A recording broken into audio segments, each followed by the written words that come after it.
What is up, everyone? As always, it is Lovenji here, and welcome back to Populous at the beginning. We're going into mission 13 now, which is going to introduce us to our last vehicle type, the hot air balloon. The balloon is a cool vehicle, and unlike the boat, I don't mind using it. In fact, it will see use a few times in the missions to come. Let's get this underway. So, welcome to mission 13, Aerial Bombardment. And this mission is going to be pretty interesting. Like I said, it's going to introduce us to the final vehicle of the game, the hot air balloon. And as I've already alluded to in the intro, we like the hot air balloon. We don't hate it anywhere near as much as we hate the boat. So this mission is going to begin largely how all the other missions featuring multiple tries begin, except for the last one. We're going to ignore that precarious pattern on the ground. I don't know why it's like that. It only happens on specific maps, this being one of them. I've got a updated texture pack that updates the look and feel of the worlds, and I don't really have many complaints for it, except maybe one. But what we're going to be doing is gathering a whole bunch of wild men. I actually do a pretty poor job of gathering an army this time around. It's normally much more productive, but sometimes the wild men don't fall the way you want them to, and you could go super try hard and reset the mission until you get it how you want, or you can just try your best to make it work.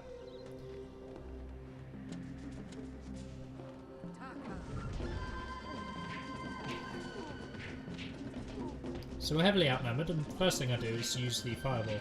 As opposed to casting it directly onto the enemies, I make sure to cast it at such an angle that it's going to actually send them into the water to give me a slight numbers advantage. And then by fighting on the water, I'm hoping by pure chance, and it does just so happen to work out that way, that we'll push their braves into the water and win the fight much quicker before all my braves lose their hit points. So I see the enemy shaman running off, and I tried to chase her, but all my men got caught up in fighting. When you see her run off like that, she's going to make more braves, and that is the last thing we want right now, is for her to be making more braves.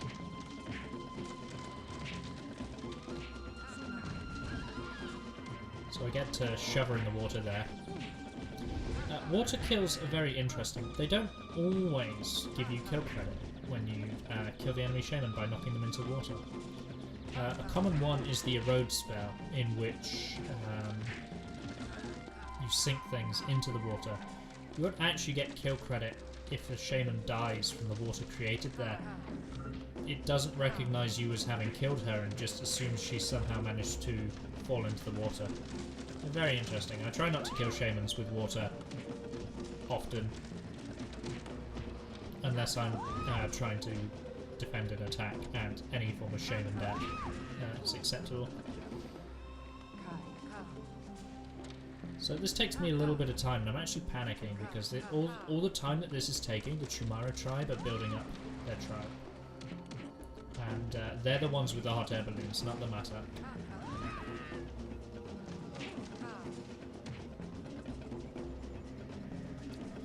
So I just use a second to go back to the tribe and continue building it. You do need a semi-established tribe to win this game. You can't rush them both down. Because the Chumara tribe are isolated. They have the hot air balloons, and therefore they actually use them to attack you, and that means they're not connected to you by land yet.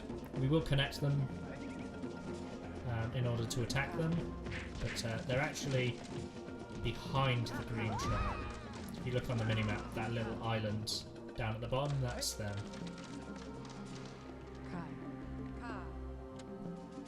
So I'm really starting to panic at this point, because all I really want is the Matak tribe to die here. Like, I really need them to be defeated so I can go back to my tribe, try to build it up as much. The annoying thing about the balloons is that fire warriors can fire from them, and fire warriors are also the only ones that can, followers, that can fire back up at them. And what that creates is this really horrible situation where you're essentially, if you don't have fire warriors, which I don't get in this video, you just kind of have to take the bombardment. I take advantage of the fact that the AI isn't very intelligent, and we're going into a sped up section here. The reason we're going into a sped up section is because this is your standard, I've rushed one enemy and now I'm going to build up my tribe while we prepare to rush the other. I think the total length of this video before editing was about 25 minutes, which for a later mission is actually not that long. Some of these missions get really time consuming, and as I've said before, will be very heavy on the editing, much like the last one was. But slightly shaken from my experiences of the last mission. I actually recorded these back to back, so slightly shaken with how awfully the last mission went. I was a bit cautious, as it were. So I'm very much considering how I wanted to build my tribe up in case my tactics went particularly wrong. I've got Braves praying to the Stoneheads because they're going to give us very useful magics that we're actually going to need in order to take out the Chimera easily.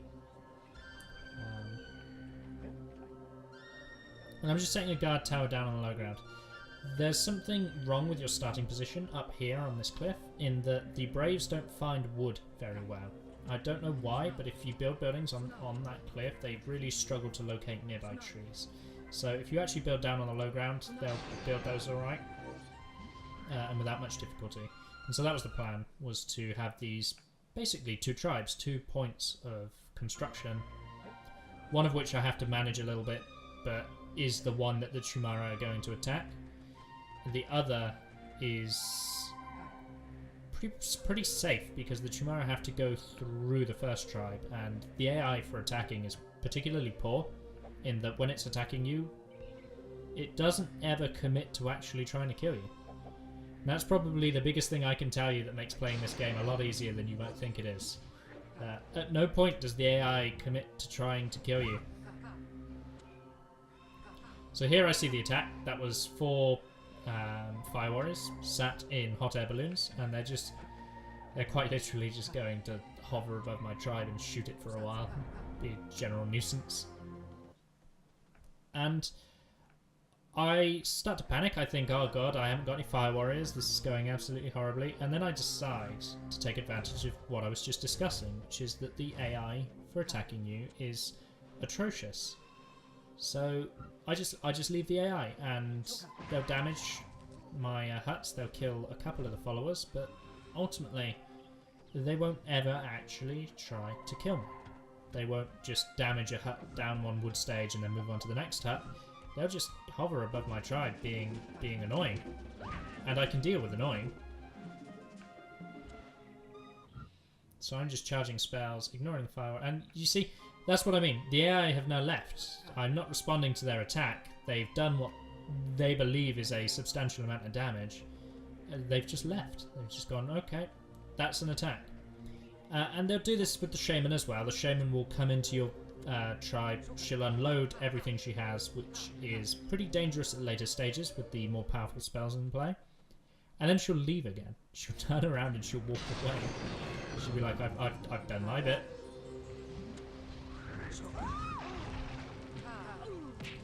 So we get a very kind donation of the hot air balloon, which we're now going to use. You may have noticed we stopped speeding up, and that's because this is the attack, believe it or not. As soon as you get that spell, we get to unleash the volcano. Now, picture in your head, you're 5 years old, or young, you cast this spell for the first time, and this is what happens. This is why I love this game. This right here is why I love this game.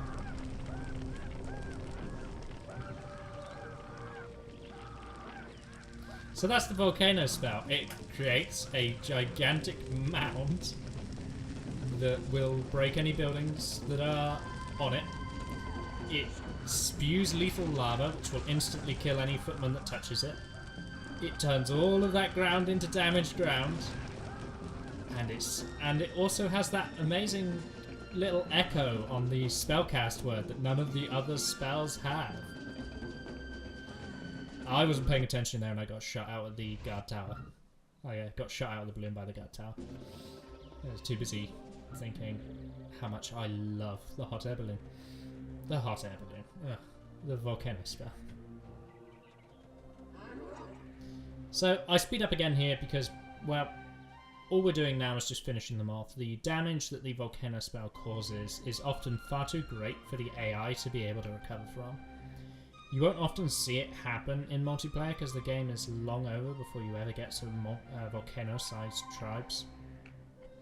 But if you're at those size of tribes, the amount of micromanagement that goes into the game, you'd be hard-pressed to kill someone with just a volcano. But the AI, it doesn't know what to do with all this damaged ground, it doesn't know where to build, so it can only repair the huts that it has, and that's really not many. It doesn't have that extensive knowledge of knowing that if it builds a guard tower, it gains extra land, and that there's all of this land for it to use. It doesn't have any of that knowledge. Again, this is a very old game. So it does the best that it can to recover, and if I were to leave the tribe alone, it would still play aggressively, and when that damaged ground heals, it will rebuild on top of that damaged ground. So it knows how to play within a very limited set of parameters. And I mean, we look at it now with what AI is capable of, and we say that that's not great AI. But for a game that came out when this came out, it made the AI look very, very intelligent. That it didn't just give up. That it would attack you in waves. That it knew that it couldn't kill you, and therefore didn't overcommit to an attack. You know, it didn't have that same basic AI that a lot of the other early RTSs had. For example, Command & Conquer, of which the most famous example of that is, well, it's either I can't get past walls, which is used to cheese a lot of the difficult missions, or it's simply that if you attacked a harvester in Command & Conquer, the AI threw everything it had at you, because it was told the harvesters of the economy is the most important thing in the world, and you can't physically ignore a slight on your honour, such as an attack on the harvester. So, you know, the fact that this AI was prepared not just to be aggressive, but to retreat, I think it made it appear very intelligent. But obviously when we look at it now, you can start to see how flawed it is, how easy it is to actually exploit the particular behaviours that it has. This is mostly just casting fireballs at 1.5 times speed. Yeah, so I've won the mission at this point. That cool little picture, the man with the wings, is the icon for the balloon hut, which is that weird shaped building in at the top of the screen there. That. I hate casting tornado on the balloon hut because it's a real 50-50 cast as to whether it does anything. As you can see, entire tornado and nothing. Second tornado and nothing. I really don't like the balloon hut. The weird shape of the hut. I've talked about it before, how the tornado doesn't always fully destroy buildings. The weird shape of the balloon hut is the biggest culprit, where it actually puts the spell to damage it. That was 3 tornadoes on that balloon hut, and it's still standing, by the way. So this is me just trying to clear up the mission. We've all but won now. This is really cool. Balloons get stuck on one another, and it just looks rather unintelligent. They have this really cool physics, like the balloons going lower and higher to the ground and bouncing off of one another. It's really cool. Also makes for controlling them to be an absolute nightmare. As nothing behaves quite like you want it to. Anyway, this was Mission 13, and I hope you enjoyed it. So that was Mission 13, Aerial Bombardment. And I think you'll agree far cooler than the balloon is using the volcano spell and all the destruction that it brings. I remember actually getting to this mission the first time, seeing that spell, and was like, right, I've got to keep playing until we unlock it.